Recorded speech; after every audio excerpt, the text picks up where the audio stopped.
Well, look who refused to die quietly. Look who's still standing, look who's still breathing when the obituary was already written, when the casket was measured, and when they had already divided your belongings in their minds before moving on with their small, predictable lives. Yet here you are, flesh, blood, and fury, walking through a world that swore you wouldn't make it past Tuesday, let alone survive the decade of absolute chaos they unleashed upon you. So let me ask you something, and I want you to really sit with this question like it's a loaded weapon pointed directly at your reflection. What the actual hell are you? No, seriously, answer that. Because normal people, average people, the 99% who fill this planet like extras in your movie, they fold, they crack, they shatter. They disintegrate under a fraction of what you've endured. They get cheated on once and spend years in therapy. They lose one job and spiral into an identity crisis. One friend betrays them, and they write entire manifestos about trust issues. But you magnificent anomaly, you survived the entire Betrayal box set, the director's cut, complete with bonus footage and deleted scenes. You didn't just lose one thing. You lost everything that mattered. Then watch them celebrate your collapse like it was New Year's Eve in their twisted little universe. They threw you into the fire expecting ashes. But you didn't burn.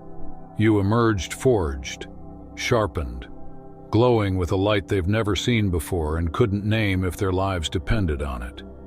You absorbed levels of damage that would have sent veterans into padded rooms, forced athletes into early retirement, or inspired celebrities to write memoirs and monetize their pain.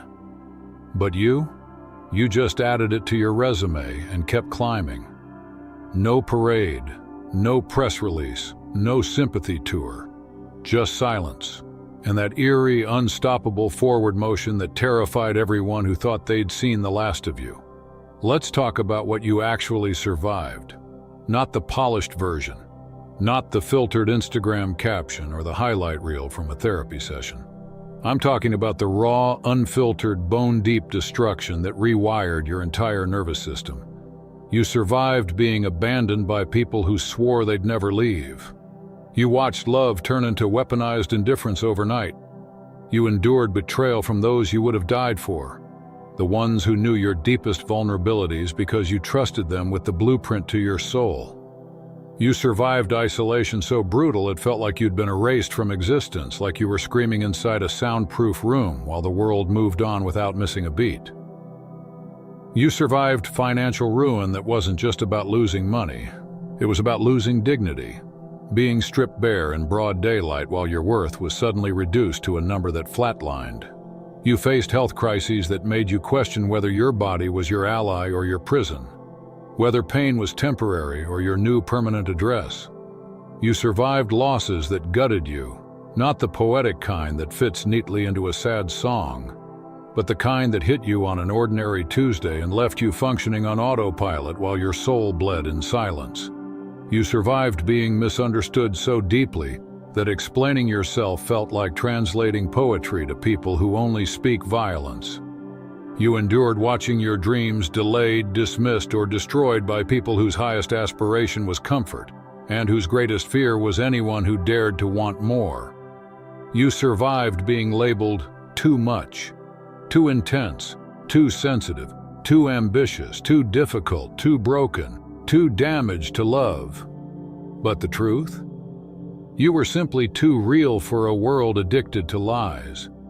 You endured nights where sleep was a luxury because anxiety was your roommate and depression was paying rent. You survived mornings where getting out of bed felt like lifting a mountain, where taking a shower felt like climbing Everest, and where facing another day felt like volunteering for torture. But here's what truly destroys their tidy little narratives. You didn't just survive all this. You survived quietly. You healed in silence, rebuilt in the shadows, and rose without asking for applause. That's what terrifies them the most. Not just that you're still here, but that you came back stronger, calmer, and unstoppable. You didn't broadcast your breakdowns on social media begging for validation. You didn't weaponize your pain for sympathy points. or build a victim brand to sell courses on suffering. You took that damage like bullets to a vest, absorbing the impact, checking for bleeding, and still moving forward. You cried in cars, in showers, and behind closed doors where no one could see. You grieved in silence, knowing that vulnerability, if exposed, could be used as ammunition. Later, you screamed into pillows, punched walls, and let rage leak out in private, because you knew that showing weakness would only invite more predators. And they watched. Oh, they definitely watched. Waiting for the collapse, waiting for the meltdown, waiting for that perfect moment when you'd finally prove them right, that you were too fragile for this world. They had their phones ready to screenshot your downfall, their group chats prepped to dissect your pain, and their egos inflated at the thought of seeing someone who once made them uncomfortable finally break. But you never gave them that satisfaction, did you? You never gave them the performance they craved, the breakdown they could replay for validation. Instead, you gave them silence and transformation. You transmuted that pain into something unrecognizable, something powerful.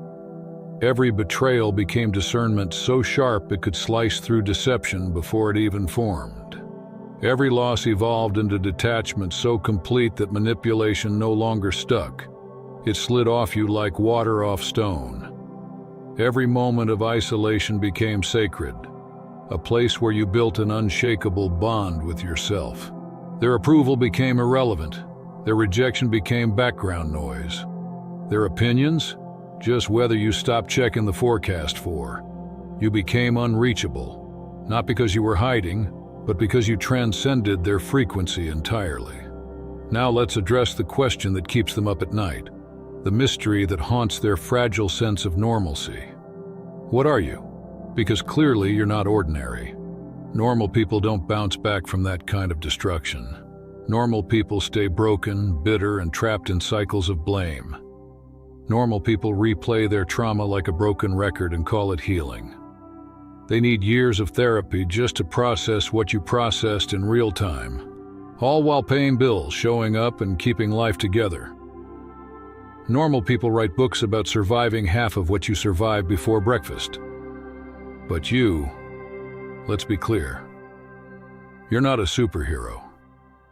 Superhumans are fiction, safe myths built for comfort. You're something far more terrifying than fiction. You're what happens when a human refuses to die, no matter how many times reality tries to delete them. You are the glitch in the system, the anomaly that exposes how fragile everyone else's resilience really is. You're living proof that most people's breaking point is embarrassingly low, that their pain threshold is laughable, and that their survival instincts are decorative at best. You are the storm they pretended didn't exist until it arrived in their backyard.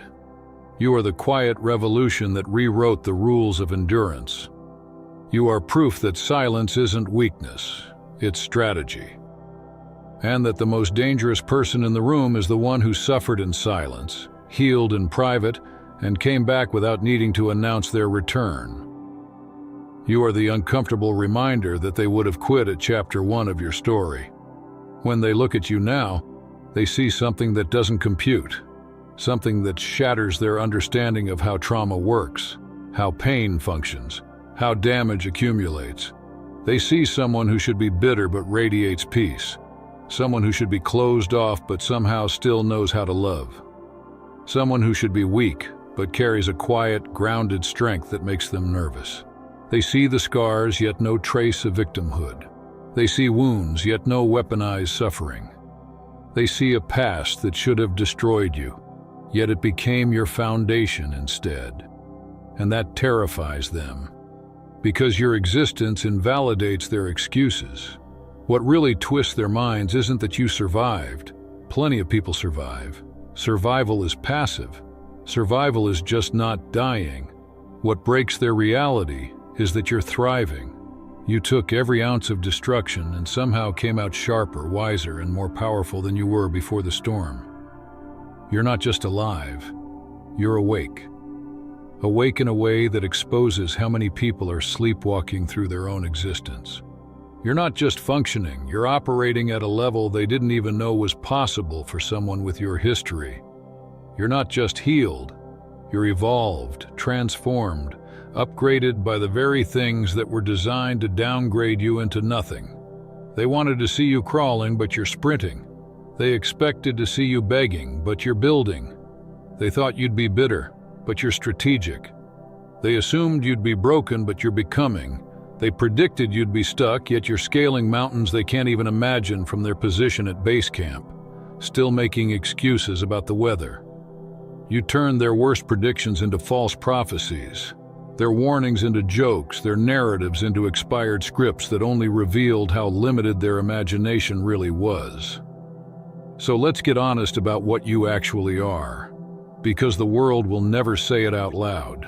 You are dangerous, not in the way they like to frame it, not violent, not unstable, not reckless. You are dangerous because you represent what's possible when someone refuses to accept defeat as destiny. You are dangerous because your existence threatens every excuse, every justification, and every comforting lie people tell themselves about why they can't change, can't grow, can't rise. You're dangerous because you walked through hell and came back with souvenirs instead of scars that defined you. You're dangerous because you can't be controlled anymore. You can't be manipulated by guilt because you've already made peace with your past. You can't be ruled by fear because you've already faced your worst nightmares and survived them.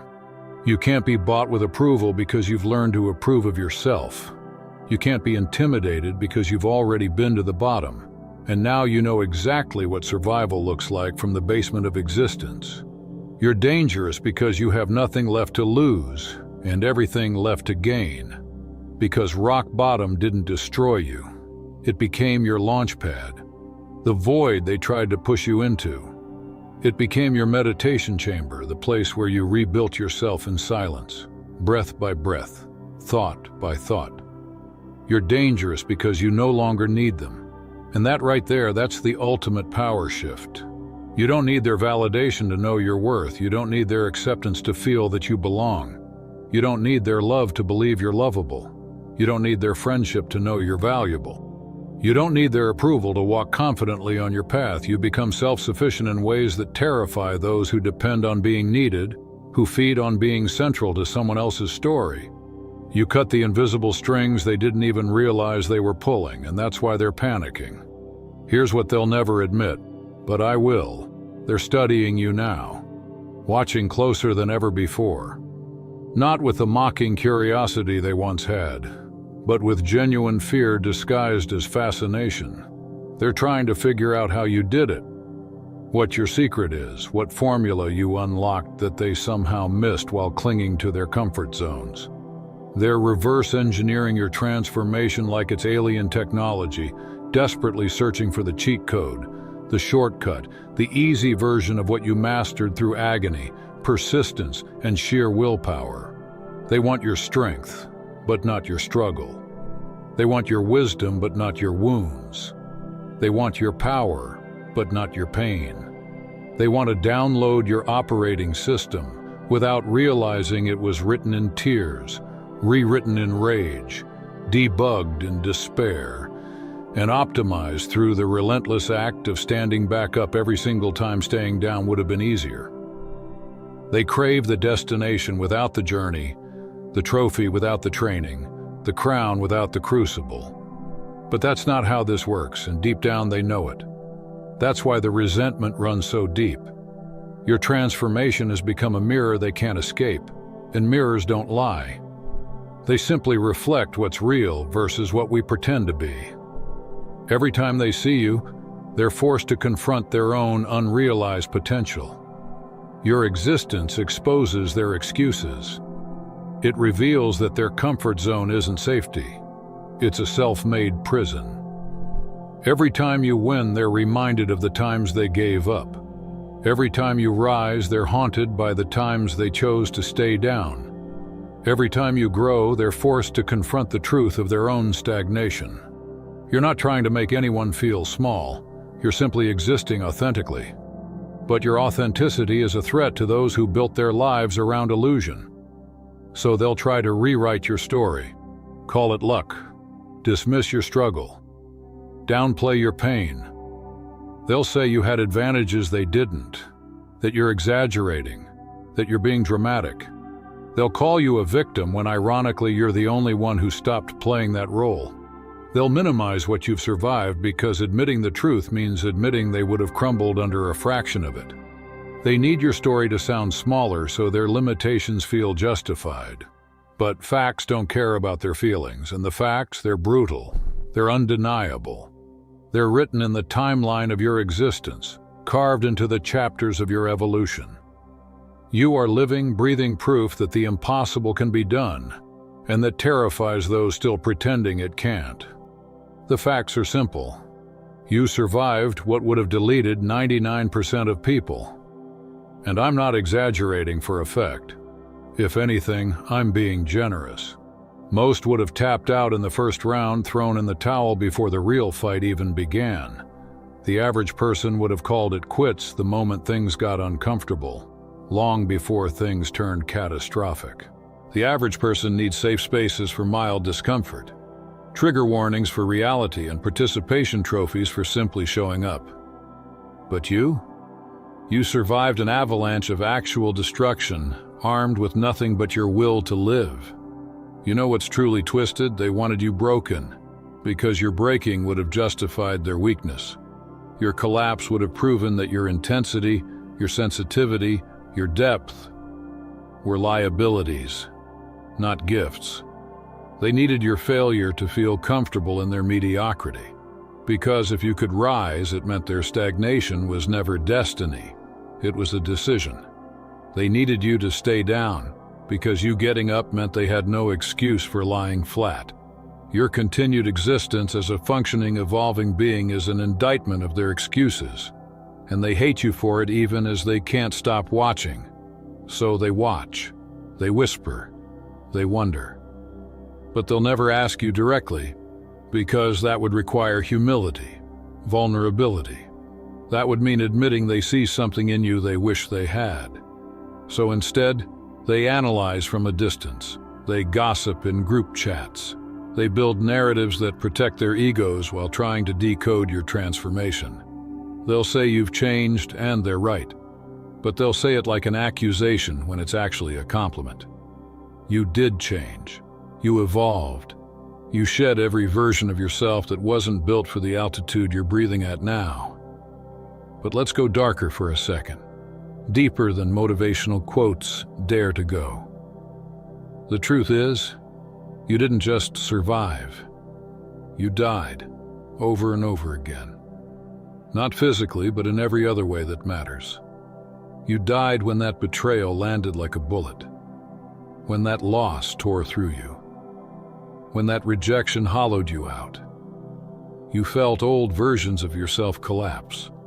Your identity cracked. Your beliefs shattered. You experienced ego death without psychedelics. Spiritual annihilation without a ceremony. And here's what they'll never understand. You let it happen. You didn't cling to who you were. You didn't beg the old version to stay. You didn't resist the transformation. You surrendered to the death of who you were so you could become who you were meant to be. You let the fire burn away everything that wasn't essential, everything that wasn't real, everything that was programming from a world that never truly had your best interest at heart. You allowed yourself to be destroyed so you could be reconstructed according to your blueprint, not theirs. That takes a level of courage most people will never touch. Because courage isn't the absence of fear. It's walking through fear, with no guarantee of what's waiting on the other side. Courage is allowing yourself to die internally while still functioning externally. Showing up for life even when every cell in your body is screaming for you to disappear. Courage is feeling your entire world collapse inside you, and still choosing to breathe, to move, to keep trying when logic tells you to give up. You rewired your entire operating system while it was still running. You rebuilt the foundation while still living in the house. You reprogrammed your mind using the same mind that was breaking. That's like performing open-heart surgery on yourself while staying conscious. Like fixing the engine while the car is racing down the highway. The sheer complexity, the impossibility, The divine defiance of what you accomplished is something they'll never understand, because they've never had to. They've never operated at that level of simultaneous destruction and rebirth. And now you stand here, wherever here is for you, looking at a world that suddenly feels smaller, like you outgrew it while you were busy surviving. Because you did. You expanded while everyone else stayed still. You became the impossible. And that's exactly why the world can't quite look at you the same way again. You're looking at people who stress over things that don't even make a dent in your emotional field anymore. They lose their peace over delayed texts, over small inconveniences, over moments that barely register on your scale of reality. You watch them spiral over trivial things, Wi-Fi going down, a friend not liking their post, a slight misunderstanding that turns into a whole production. Meanwhile, you've survived wars within your own mind. You've rebuilt your sanity from ashes after emotional bombings that would have wiped out entire versions of lesser souls. You've walked through the kind of silence where even your own heartbeat felt like a scream, and they complain because someone cut them off in traffic. And that's where the disconnect begins, that quiet, widening gap between you and everyone else. The conversations that once felt natural now sound shallow. The emotions that used to make sense now feel performative. You find yourself standing among people who still believe pain is temporary and fairness is guaranteed. You listen to them, you try to relate, but something inside you knows you're not the same species anymore. You've crossed over into an awareness they can't touch. You can't unknow what you know. You can't unsee what you've seen. You can't unknow the randomness of the universe or the way life keeps moving no matter who it destroys. You've been initiated into the secret fraternity no one wants to join, the survivors of catastrophic damage. It's an initiation written in heartbreak, betrayal, loss, and silence, the kind that forces you to grow teeth in your spirit just to stay alive. It changes the architecture of your soul. It makes you see differently, feel differently, exist differently. The world that used to make sense now feels like an illusion built for people who haven't yet met their breaking point. But here's where you stand apart, where your story diverges from the usual survivor script. You didn't turn bitter. You turned brilliant. You didn't let pain calcify your heart. You let it refine your perception. You didn't build walls around yourself. You built gates with locks that only wisdom can open. You didn't become cold. You became precise. Every move you make now is measured. Every person you let near you is filtered through the lens of energy, intention, and truth. You learned that silence isn't emptiness, it's strategy. You learned that detachment isn't indifference, it's emotional intelligence. You understand now that boundaries aren't barriers, they're blueprints of self-respect. You know that protection isn't isolation, it's discernment. You've realized you can be soft and strong at the same time, gentle with others, yet unbreakable within yourself. You've learned that your sensitivity is not a flaw. It's your radar, your sixth sense. The reason you feel so deeply is because you were designed to detect the undercurrents others ignore. That's not weakness, that's divine data collection. You learned your depth is your advantage in a shallow world. Because where they see noise, you hear patterns. Where they see faces, you sense energies. Where they see coincidence, you recognize alignment. You finally stopped apologizing for feeling too much and started using that emotional intelligence as your superpower. You realize that being too much for some people only means you're the perfect vibration for the ones who matter. The few who understand your depth are worth infinitely more than the crowds who never saw you at all. You learned that healing isn't a linear process. It's not some cinematic before and after transformation where everything suddenly clicks. It's messy, circular, sacred chaos. It's the art of revisiting old wounds from new heights, seeing them again, feeling them again. but responding differently this time.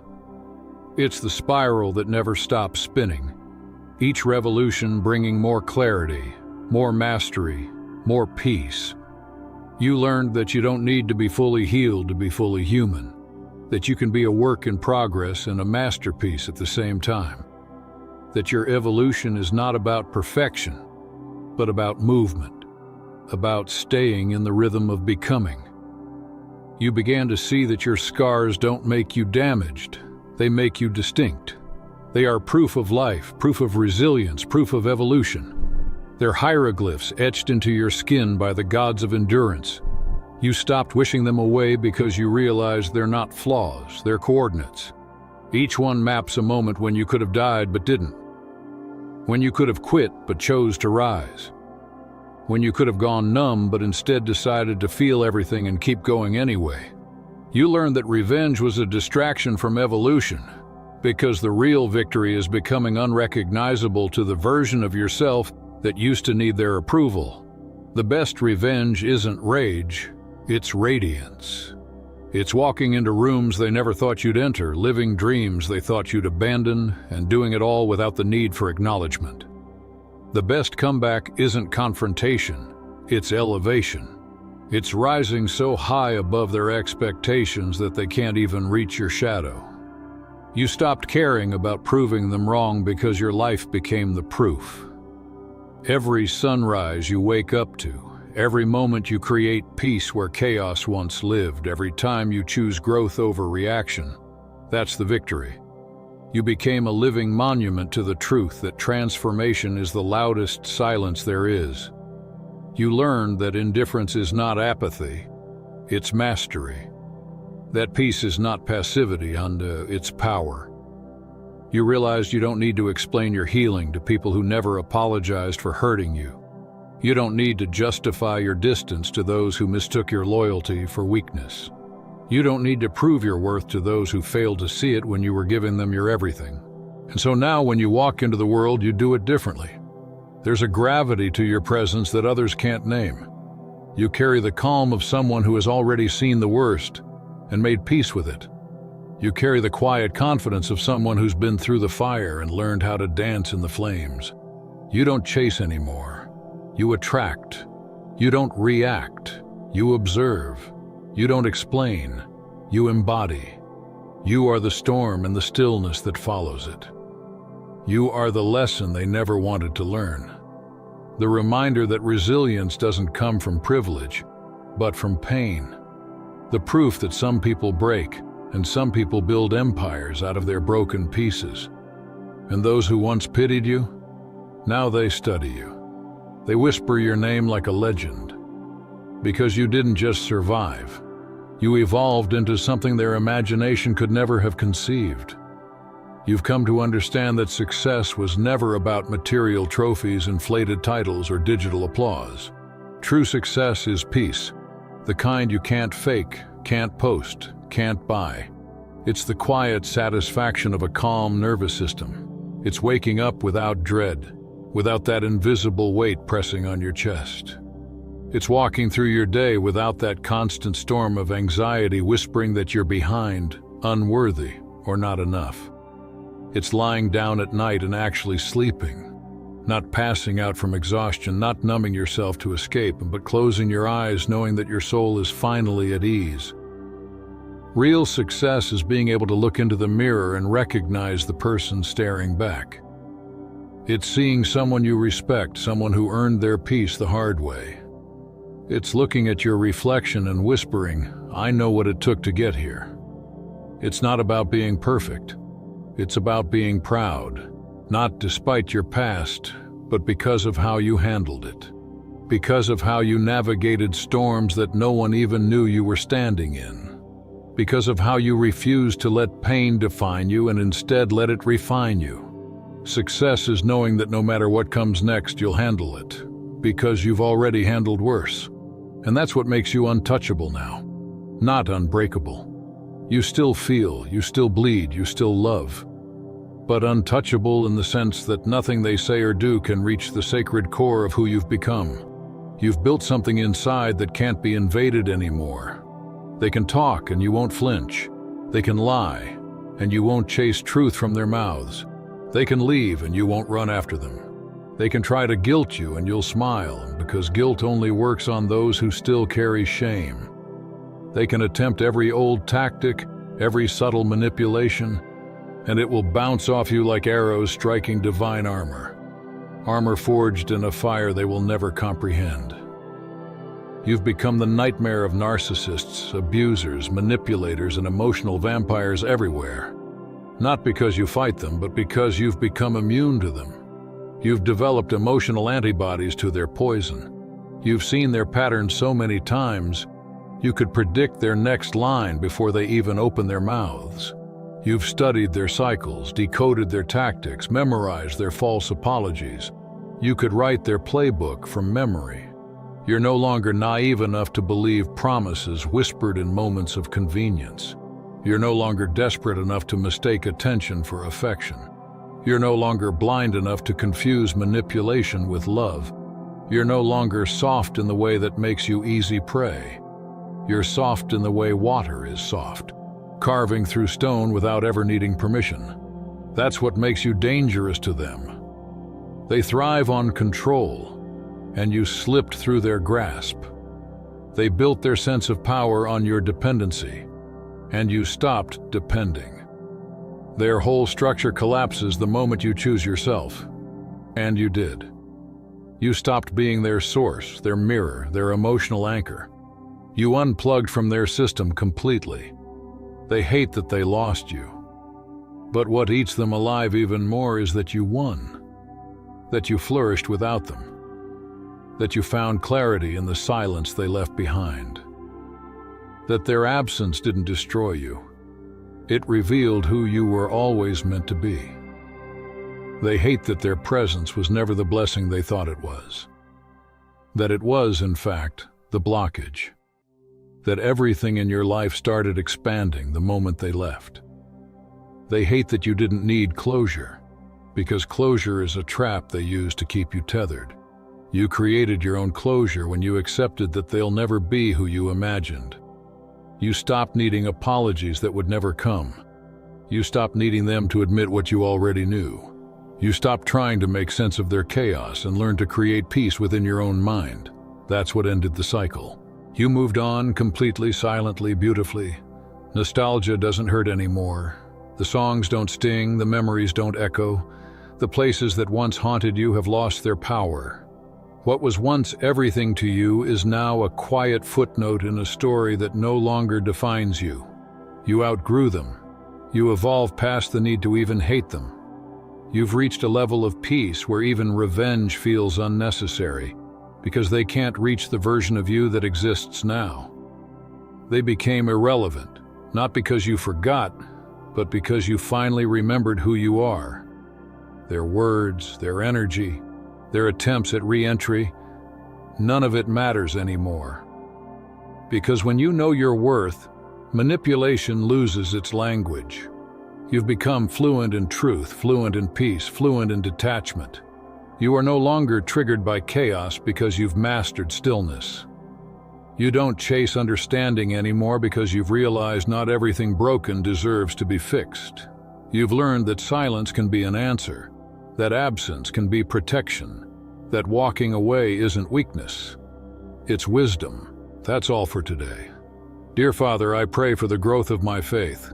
Help me trust you even when physical evidence is lacking. Let me believe in your perpetual presence, knowing you will never harm me. I understand that your thoughts for me are thoughts of prosperity and not harm, to give me a good future. Thank you, gracious and eternal Father, for always listening to my voice. I offer up this prayer to you in the name of Jesus. Amen. Thank you, Jesus, for your love and provision. I am grateful for your presence in my life and the abundance you bring. If this video resonated with you, please like, subscribe to the channel, and share it with those who need to hear this message. Leave a comment below about your journey and how you are preparing for your own triumphant return. If you'd like to support our work, please consider contributing through Buy Me a Coffee. This helps us continually improve our content to offer you the best. The link to Buy Me a Coffee is in the description. No gift is too small. Whether it's a penny, a prayer, or a share, Your generosity helps spread God's word and brings hope to others. Don't stop here. Watch our next video for powerful revelations about the signs that reveal you are the chosen one. We've enjoyed following this spiritual journey with you. Thank you for staying with us until the end. Keep shining brightly and embrace your destiny with courage. See you next time. Blessings to all the beautiful souls from the Enlightened Wisdom.